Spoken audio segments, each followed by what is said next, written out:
David Priti Patel. Thank you, Madam Deputy Speaker, and it's a pleasure to follow on from the Honourable Gentleman from Carmarthen East, because he has spoken with, I think, a great deal of conviction on behalf of the families that he's referred to. And if I may, Madam Deputy Speaker, I also met Helen McCourt's mother, Marie, and was involved in my time in government on working on Helen's Law and some of the quite frankly, the harrowing cases that I think when you're in government in these types of roles, whether it's Home Office or as the Lord Chancellor is with his own personal experience, it really does shape your mind in terms of the human consequences, not just of sentencing, but criminal acts and the criminal justice system, its pros and sometimes its failures. And I would like to touch on some of those points today. This is, Madam Deputy Speaker, the third criminal justice related bill that we've debated in the Chamber in recent days. Following last week, the Criminal Justice Bill and the remaining stages of the Victims Bill earlier this week. The House will know how strongly I feel about these issues, and in particular having been one of the early advocates of the Victims Bill. I think we must always, in these debates on criminal justice and sentencing matters, put victims at the heart of our discussions and also reflect upon the impact of crime and criminality and some of the most appalling, abhorrent crimes that it actually has upon victims and their families in particular. And so it will come as no surprise to the House that while I welcome parts of this bill, I personally feel that there is a contradiction in this bill, which I'll touch on in my remarks, in that on the one hand, the bill does rightly toughen up and strengthen sentences on some crimes, and I'm very for that. But on the other hand, it does risk letting off some types of offenders off the hook. And if I may, in the opening remarks, the Honourable Lady, the Right Honourable Lady from Birmingham, Ladywood, has already touched on something that I think we should reflect on as this bill passes through the House, which is actually which offenders will be listed or not listed when it comes to early release and letting certain people leave early. And also, I feel very strongly about the whole issue around the perpetrators of violence, full stop, violence offences, sexual offences, but in particular those that harm women and girls. And the House and the Lord Chancellor has already touched on one of the most appalling cases that I had to deal with when I was Home Secretary, and that was the murder of Sarah Everard. The circumstances behind that, and there is an investigation still, the Angelini inquiry taking place, should again remind us as to why we need a system that works and works in the right way. And I do think the Honourable Member for Bromley, Right Honourable Member for Bromley and Chislehurst, has also spoken about transparency in the system. We need much more transparency around decision making, and I would say this on behalf of the public as well, who will have certain views on us and our own views and what we stand for on the legislation we pass in this House. We owe it to them that there is a better understanding of the sentences that are given in our courts, the way that sentences are shaped, the way our criminal justice system works. And I have to say, having been a former Home Secretary and sat on the Criminal Justice Board with my MOJ counterparts and representatives of the legal profession and the Lord Chief Justice, the former Lord Chief Justice as well, Lord Burnett of Malden, you know, there's so much that actually takes place and goes on that quite frankly would never see the light of day, rightly so, but actually we should do much more to raise awareness and education around how sentences and the justice system go forward. I do also think it's important when we debate these issues, it's important to remind the House of our public service responsibilities to the public when it comes to law and order. We all stand united in terms of protecting the public, and I think all legislation, this bill in particular, but previous legislation that all of us have been involved in, will stand the test of time on that. And I do believe fundamentally the first duty of the government should always be to protect our public and also the security of our country. And the criminal justice system is vital to that. And perhaps through the passage of this bill, we should reflect upon some of the issues around what I call institutional state failure that lead to repeat offences and the cycle of people going in and out of prison, and you know the issues that have been touched on already in terms of getting people back into work, off addiction, but also even dealing with issues such as literacy as well and helping people to get into work. We all stand by that.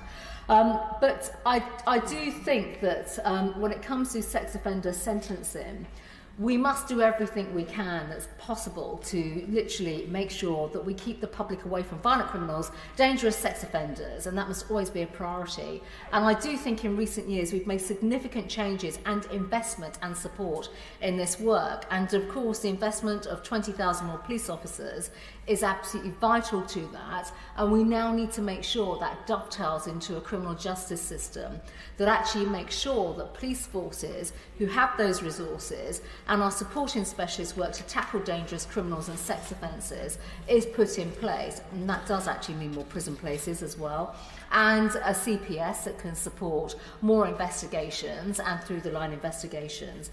Now obviously I have had the privilege of working with police officers, meeting victims of crime, giving them support where we should rightly do that.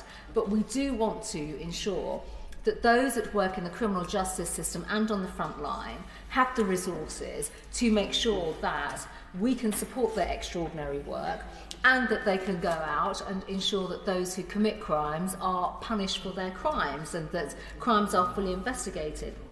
A great deal of work has taken place. Organised crime gangs, county lines have been dismantled, knives have been taken off our streets.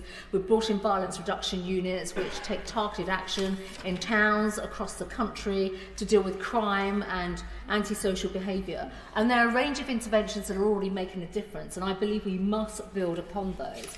And notably in the Police Crime Sentencing and Courts Act, we've strengthened the punishment of sex offenders and the monitoring of them, and that's been referred to already in the debate thus far. And we've put in vigorous sentences in place for serious offenders and stronger punishments for criminals. These are stronger sentences that did not exist back in 2010. And so there are many areas of this bill that I certainly welcome, and I think that actually builds upon the government's overall record in keeping the public safe. And the measures in the bill on whole life orders and on sentencing of serious sex offenders are absolutely right and welcome, because this is what the public expects, and it's right when it comes to public protection. And the more time these offenders stay in prison, that better is all around, basically, in terms of public safety and protection. And with the expectation that some offenders will spend all of their sentence behind bars. And in particular, I think throughout this bill, and perhaps when the Minister sums up, I would certainly like to see assurances from the government as the bill progresses on how we ensure that the courts will still impose lengthy sentences on these types of offenders, because that message of public protection is absolutely crucial. With offenders serving all their sentences in custodies, and the court should not reduce the tariffs, and they must take into consideration the actual nature of the crime and the impact upon the victim, and that the sentences are there to absolutely make sure offenders receive the full sentences. Now, I would like to raise some concerns, Madam Deputy Speaker, over some provisions of the bill relating to Clause 6 on the duty to impose suspended sentence orders on sentences of 12 months or less. There's already been a discussion thus far in terms of the types of sentences, but members will know that there are already considerable thresholds that an offender must pass before they are sentenced to immediate custodies. And criminals have to commit certain crimes and serious crimes before judges and magistrates send them to prison. This is how the system works. But certainly in my time in Parliament, and many cases have been brought to my attention, yes, when I was in government, but as an MP as well, where offenders have committed serious and multiple offences and they have avoided custody. Now, from a victim's perspective, this is unjust, and they see the system is failing them and actually only leaves others susceptible to such crimes being taken place against them as well. And in fact, many victims, and this comes back to the point of transparency, they simply did not know that the offender had been caught until they'd read about the nature of their suspense or sentences when it's actually reported in the news. And that's simply not right, and that is not fair. I've also seen statistics showing people convicted of sexual offences not getting custodial sentences, also leading on to reoffending. And that's what we must absolutely stop. In 1 year, something like 43% of people convicted of sexual offences did not receive an immediate custodial sentence. And there are figures I received back in 2018 that show between 2007 and 2017, there were 13,000 convicted rapists and sex offenders who were not sentenced to serve immediate custody. Now, that's shocking in its own right, Now, there are laws and measures that have come into force since, but even so, it doesn't address public concern. And I think however this bill takes forward through amendments, our job is to actually make sure that we address public concerns and give them confidence that the system is working for them, and making sure that these offenders, sex offenders, who've committed some of the most egregious and appalling offences, including offences against children, actually are not just let out of prison and free to be in the community, but they are receiving the right type of sentences, and that obviously people are kept safe. I think this is a point that I just want to make very severely in the time that I have. Members will also be aware of the concerns that have been raised more generally in other debates as well, around whether it's shoplifting, the impacts on communities, around when it comes to types of other crimes that are blighting communities right now. I'm not just speaking about antisocial behaviour. I am speaking about theft and criminality that does blight communities. And again, all of those types of criminalities and crimes frustrate the public when they do not see offences being picked up or cases not necessarily being followed up by the police. It's not acceptable. But we must do more, I think, as a party in government as well, to create better public confidence of our system, the criminal justice system. And I'd just like to give a plug to Essex Police in particular here, who are doing great work in this particular area. But again, that is about working to give the public greater confidence. I do just finally want to conclude. It's already been mentioned about the whole issue of rehabilitation in prison.